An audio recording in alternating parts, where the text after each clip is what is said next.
최고위원의 발언이 있겠습니다. 어제 배현진 의원이 강남 한복판에서 피습을 당했습니다. 저번에는 이재명 대표에 대한 믿을 수 없는 사건이 있었는데 또 이런 일이 일어났습니다. 테러는 누구에게든 일어나선 안 될 일입니다. 어떠한 정치 테러도 용납해서는 안 됩니다. 철저하고 단호하게 대응해야 합니다. 왜 이런 일이 벌어졌는지 철저한 수사가 필요합니다. 이재명 대표 테러 사건도 마찬가지로 철저한 수사가 필요합니다. 배현진 의원의 쾌유를 빕니다. 살인미수가 범죄 중대성이 미흡한 사건이라는 경찰의 설명에 아연 실색하게 됩니다.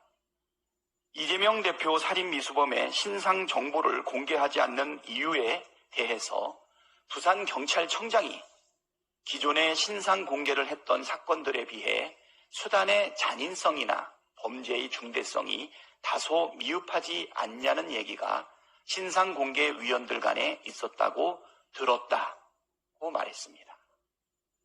황당무계한 변명입니다. 신상 공개, 비공개 이유에 대해서 비공개하더니 모작한다는 말이 카더라입니까? 살인미수범은 수개월에 걸쳐 이재명 대표 일정을 따라다닌 정황이 확인되고 있고 있습니다. 범행에 사용한 흉기도 미리 구입해서 날카롭게 갈아 뾰족한 양날검으로 만드는 등 치밀한 준비를 했다는 사실이 확인되고 있습니다. 범행 당시에도 펄쩍 뛰어올라 정확하게 목을 겨냥해 흉기를 헉소리가 날 정도로 세게 찔렀습니다. 말이 살인미수지 제1야당 대표가 경찰 수십 명이 있는 현장에서 손도 못 쓰고 즉사할 뻔한 중대 사건입니다. 그런데 수법이 잔인하지 않고 범죄가 중대하지 않다는 게 말이나 되는 소리입니까? 이미 외신에서도 공개된 테러범의 신상을 이렇게 꽁꽁 숨기는 이유가 도대체 무엇입니까? 경호에 실패했고 사후 대응도 부적절했는데 수사 또한 축소 은폐했다는 비판을 감수해야 할 만큼 외압이라도 있는 겁니까? 부당한 외압이 없다면 경찰은 지금이라도 살인미수범의 신상 정보를 투명하게 공개하십시오. 대장동 재판에서 핵심 증인에 대한 검찰의 회유 압박 사실이 드러났습니다. 그동안 검찰은 대장동 수사와 재판에서 물적 증거를 제시하지 못하고 증인의 진술에만 의존했는데 그 진술마저 조작됐다는 증언이 나왔습니다.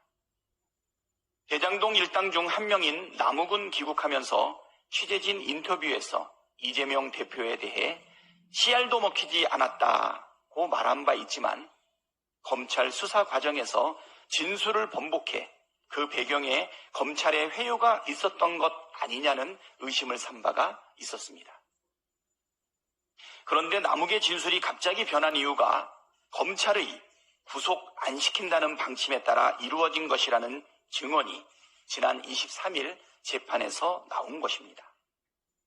이 증언을 한 당사자는 유동규였습니다. 유동규는 남욱이 미국에서 한 이야기와 한국에 들어와 한 이야기가 다르다면서 남욱의 진술이 뒤바뀐 이유로 그 당시 수사팀 방침에 따라 하면 구속 안 시킨다. 그런 이야기가 있다고 들었다고 말했습니다. 유동규는 그 이야기를 남욱에게서 직접 들었다고 밝혔습니다. 즉 검찰이 이재명 대표에게 범죄 혐의를 뒤집어 씌우기 위해 남욱과 부당한 거래를 통한 진술 조작을 했다는 뜻 아닙니까? 사실이라면 천인공노할 일입니다. 정치 검찰의 조작 수사 행태가 만천하에 드러나고 있습니다.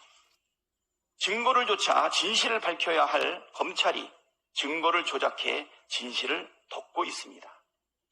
이 정도면 국기문란입니다.